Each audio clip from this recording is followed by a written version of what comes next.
walk into your career counsellor or your local job guru, or even just think about your job and future for the moment, aside from like the obvious fear that is going to, terrify you in that small moment. What are these career counsellors and gurus actually going to be able to say to you? How do you secure your future? What are the pieces of advice that they're going to try and give you? Do you get a job? Oh, you got to get a job, right? That's one of the options. But you got to grind for companies that will steal your superannuation or pension or whatever form of retirement fund that you may or may not get in the future.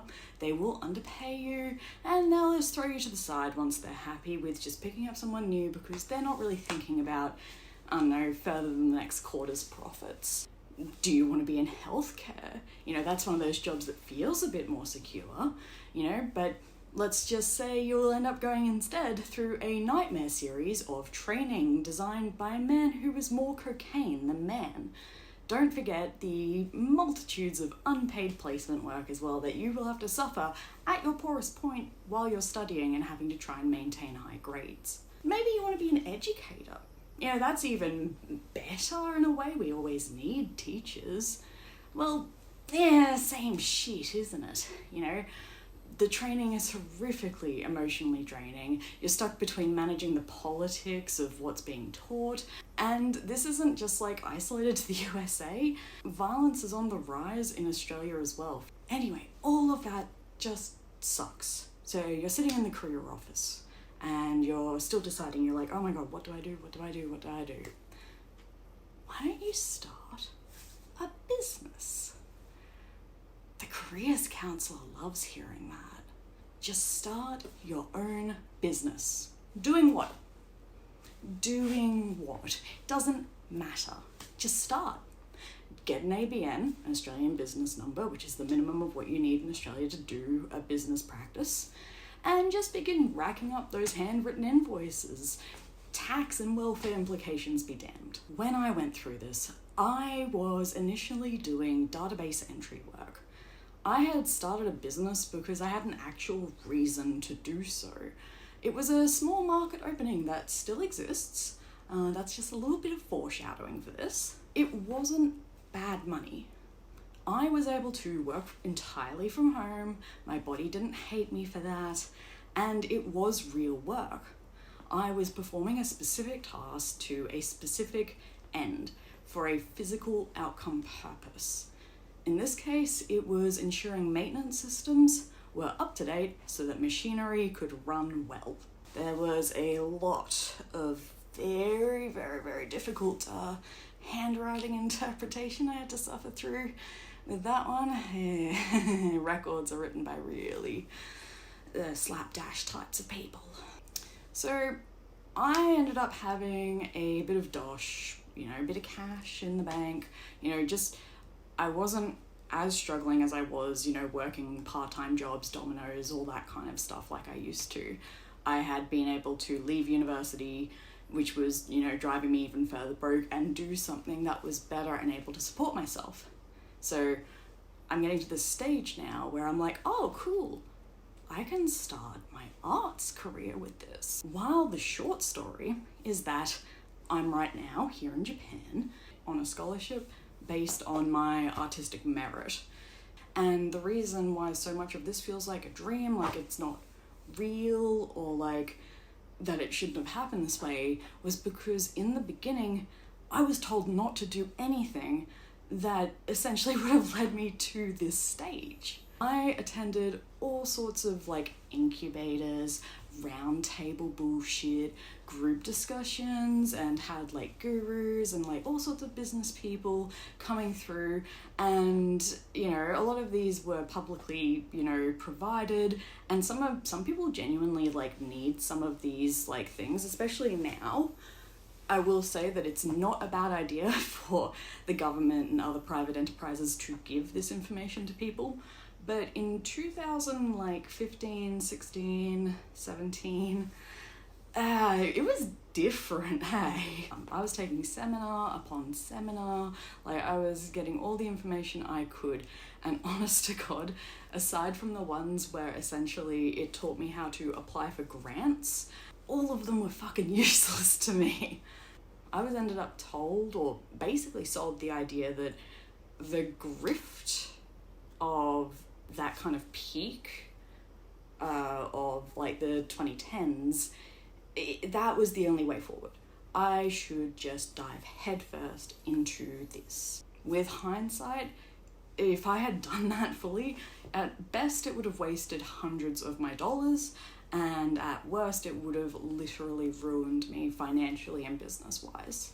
The first grift that they spruced so much, co-working spaces. You get into a co-working space. Oh, you've got it made if you go get a co-working space.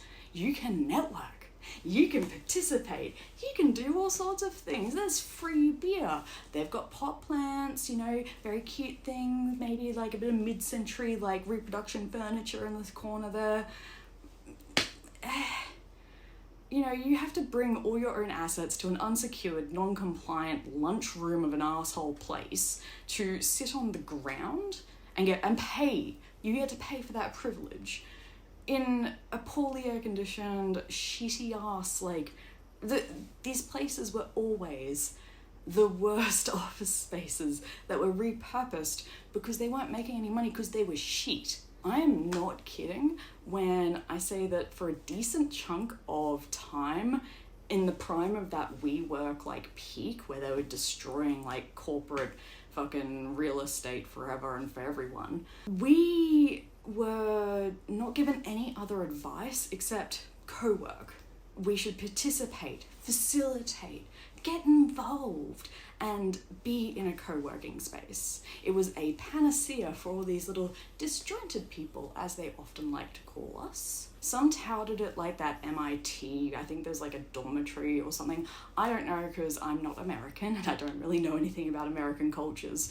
So I heard like one of the things they would say is that, oh, by working together, a certain subset of like students were smart. Congratulations, you put smart people in a room. You got some good outcomes. Maybe they had a common goal and weren't just a bunch of random businesses or people trying to like do work and freelance just shoved in a room. I, thankfully, saw it for what it was. It was a way for someone who did not understand my circumstances or business or needs and wants to sign me up for a commercial lease for bullshit's amount of money. I will credit this part of my little bullshit alarm from the idea that I have been renting since I was about 16. I know how to deal with dodgy landlords. Because, like, what were they expecting? What were they expecting from me? Like, do I just provide all of the work? Do I bring in my existing contacts? I don't know. When I was considering like a commercial lease or like something real like low of like a entry point, I was looking for artistic spaces that also had the facilities for me to essentially sit and work. What these are traditionally called are studios, and they have existed for basically since buildings existed. Yeah. And they're cheap. They are traditionally cheap. They are still cheap even now. You can get situations where like councils will help you get into a studio if you're an artist and struggling. Like they are options. And I was told, hey, don't do that. Don't get the cheap option.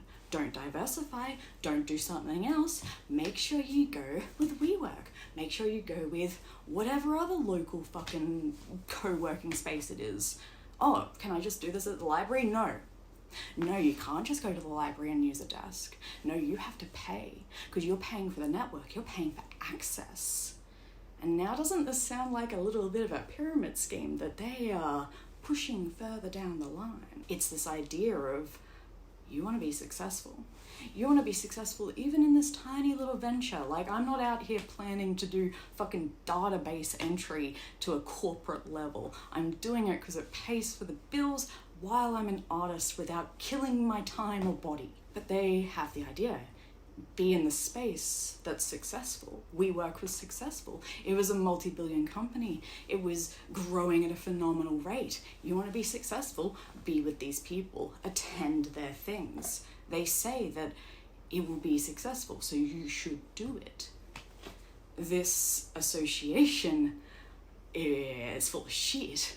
It was absolutely dog shit.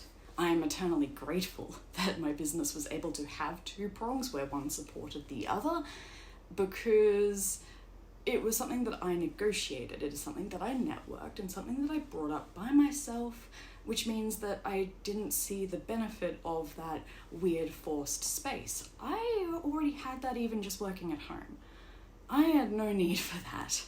But what that also leads into, especially for the types of work being done, is this very, very fun thing called the second grift that they tried to sell us. Second grift, side hustles and the gig economy. We know it as much more normalized now, but there was a period of time where people had to be convinced to participate in the gig economy, because why would I do extra work? Why would I need that?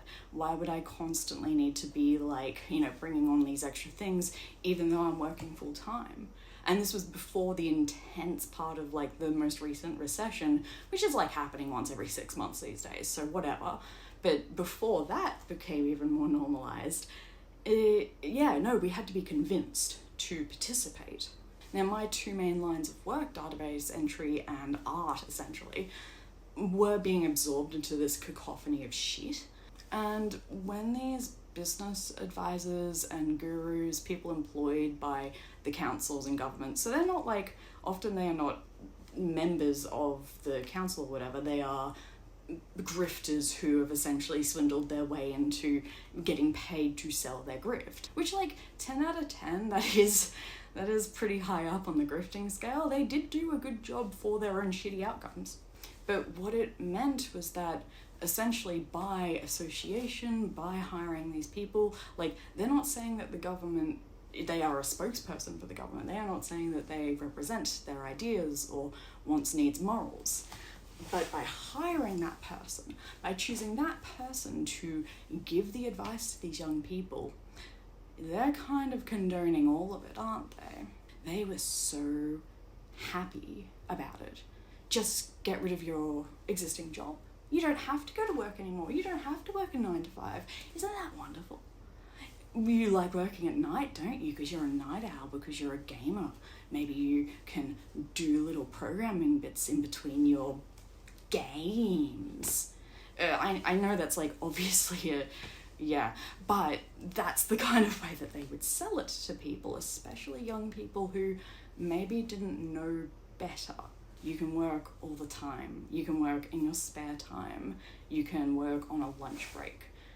It turned the idea of what I was essentially doing in a really positive way that worked for me into something that would be horrific, and still is horrific.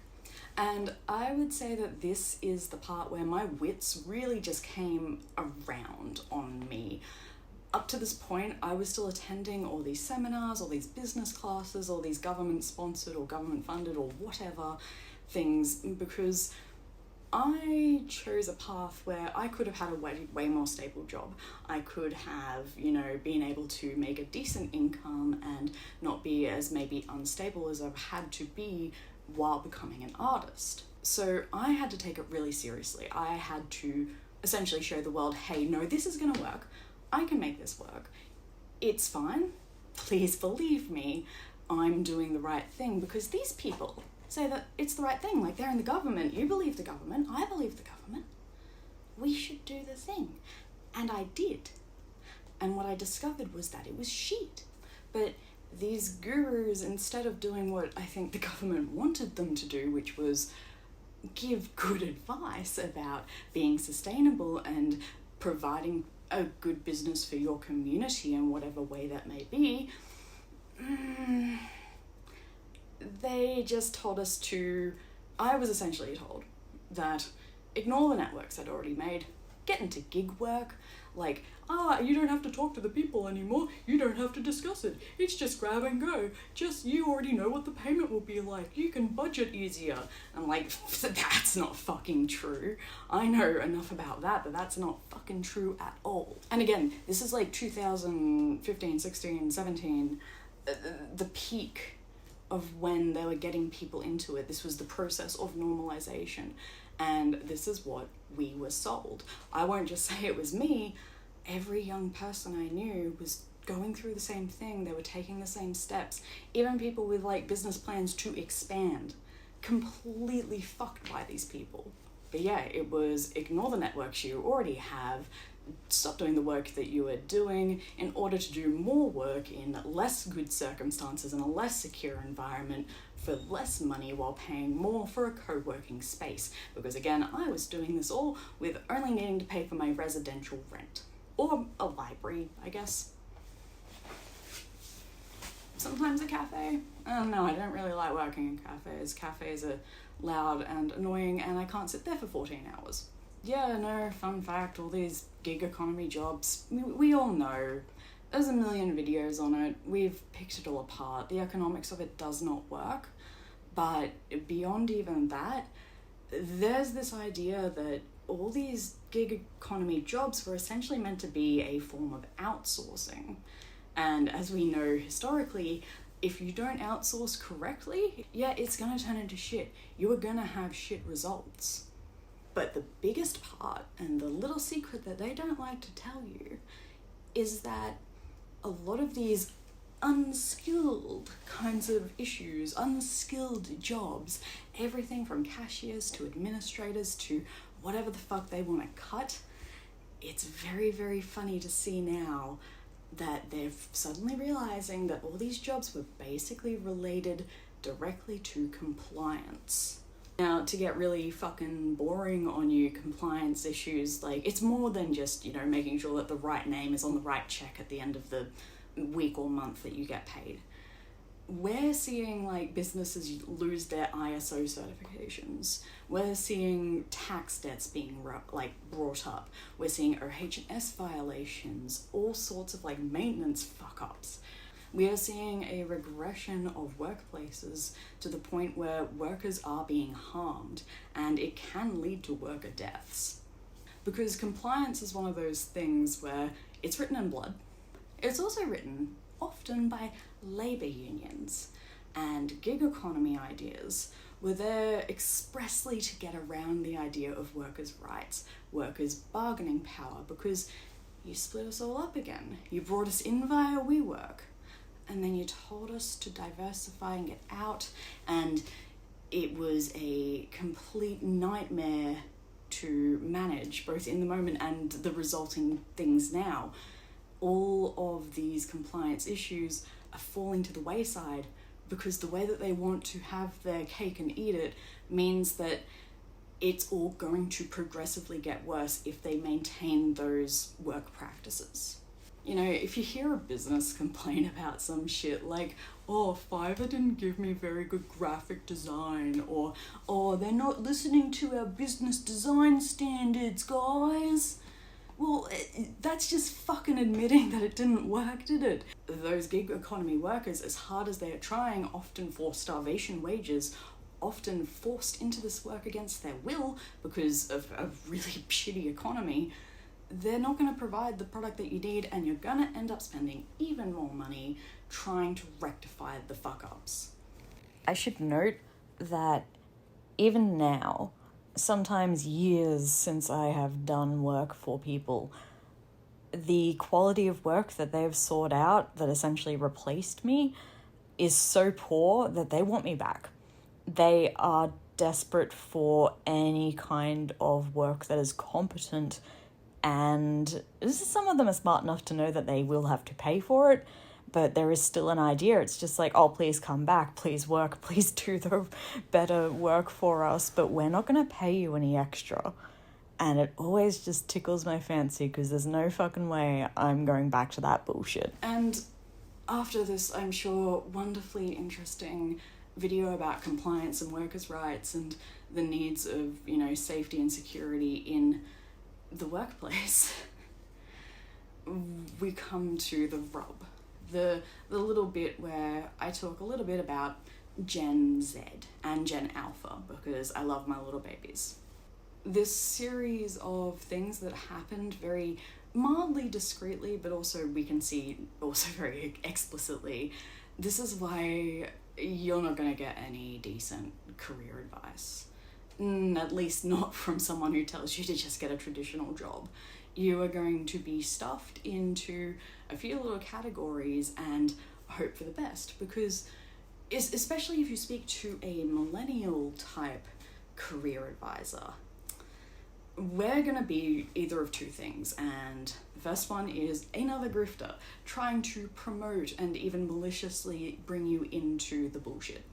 Or two, and I actually find this is the majority of people, at least people I know, we're going to be way more realistic about it. We're going to say, yeah, no, it's fucked. Do what you want in a way that helps you survive. That's basically the only way that is worth going forward anymore. And it's because we were given no advice either. I was told, forget your networks, don't do anything that WeWork doesn't do. Aim to be a corporate grifter, aim to be a venture capitalist, like receiver, like receiving their funds. Don't do anything else, because anything else just doesn't seem successful, because everything else is pushed by the wayside at the moment, and it's ruined the world, literally. Millennials are the first ones facing reduced living standards from, well, as compared to their parents. I know that in many cases, like, I'm not going to buy a fucking house. I'm not going to be able to secure, my things, literally. I've left my stuff in a rental back in Australia hoping for the fucking best. I don't have the ability to buy security cameras or just put my stuff in a safe. I can't buy a safe because I can't attach it to the house and make it useful. What the fuck is the point? I only have a rental in Australia to make sure I'm dry when it rains. I'm not saying my family had it fucking easy. My parents obviously struggled, but at least they had a way forward and they were able to buy a house eventually. That's not on the fucking cards for me. And it's gonna be worse for Gen Z. It's gonna be worse for Gen Alpha. Not just because of climate and everything. It is economically going to get worse. And it behooves us, this is my little statement to the millennials who might be watching, you have to be realistic. You can't lie to these cunts. You can't be fucking going out there being like, oh, just get a job, mate. Yeah, just fucking go to a local tradie shop and see if anyone's got work for you, mate. They'll give you a fucking job right in, yeah. No, you can't lie to them like that. It doesn't, and it has been a long time since it has worked like that. You have to remember how you came up and struggled and be realistic about it and be able to tell them about it. These gurus and business people and careers counsellors, they get hired to sell young people how to make it in the rational job market. And all they're doing is they're offshoring or off-putting or deferring the idea that people overall need resources to thrive. I want to believe that I was super smart and not suckered in because of this. But honestly, it was my experiences having to work for a one-to-one outcome, even remotely. That's what kind of gave me the wits to be able to see the grift way easier. And maybe other people haven't had the opportunity because they've gotten rid of a lot of that work. So maybe they see the grift as good still, and it's not. But yeah, I was not going to get told that I had to go to this workplace, make a community thrive, and then exploit the fuck out of it. Because on top of having worked for myself and having those genuine, self-employment experiences, I am a prolific volunteerer. I volunteered for all sorts of things. Some people know me from community radio 4ZZZ, where I volunteered as a host. I've done community garden work, I've done festivals, I've just like a multitude of things because it's something I enjoy. It gets me out and participating in the community. I receive a lot of benefits myself in both like work experience, the literal participation, friends, you know, all that kind of thing. It's wonderful, right? So it was morally abhorrent to me to hear that that was something that they were not just going to demand but exploit. And you fucking no, I am glad that WeWork burnt to the ground and, well, like, you know, financially.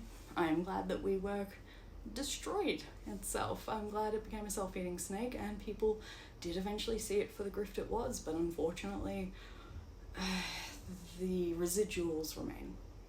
The residual of more co-working spaces, of prioritizing that over, you know, even traditional offices. Why can't people just work at like a normal desk where they know that they can keep a vase and put a little flower in it and it's not going to get stolen? It just makes them feel at home. Isn't that the fucking minimum that you can give some poor like scumfuck like me who has to sit in a cubicle doing a little data entry for 14 hours a fucking day? That's why I did it at home, so I could do it on my couch. And I know I'm doing less well than some of the people who bought into the grift. Some people became spectacularly wealthy out of this. Yeah, it wasn't me, but I am certainly doing way, way better than I was expecting from any of this, but also better than 99% of the people who were told to follow that path. I was able to see the grift. A lot of other people were too, as obviously, but I am just thankful that I found another route, and that route was forged. There is no standard fucking route for anything. There never was, theoretically, unless you were, like, I don't know, being expressly a doctor, in which case the need was cocaine to also support that.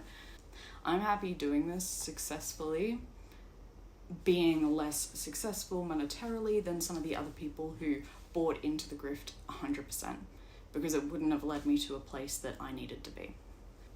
I'm happier being here. I'm happier knowing that my work got me scholarships. I'm happier knowing that this is a way I can go forward. I'm not entirely sure how, but I've made it so far.